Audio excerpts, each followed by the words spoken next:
Para sa lahat ng mga nagko-comment at nagtatanong ng halal food options sa Baguio, eto at may napuntahan ako kung saan marami kayong pagpipilian. Konting lakad lang to mula sa palengke ng Baguio, may iba't ibang klase ng curry and Filipino favorites tapos affordable pa. Guys, nandito tayo sa Baguio Fast Food Center kung saan maraming halal food at ang daming kumakain. Heto, tignan nyo. Basically, isa siyang malaking food court at halos lokal yung mga kumakain. Karinderya style yung vibe dito, tapos kanya-kanyang hanap na ng upuan. So kung medyo maselan ka, well, this is not for you. Una, nag-crave lang talaga ako ng pinakbet. So, umorder ako nito. Giniling.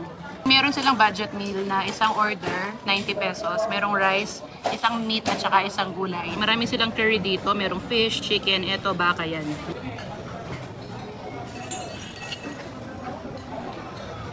Marami siyang ginger.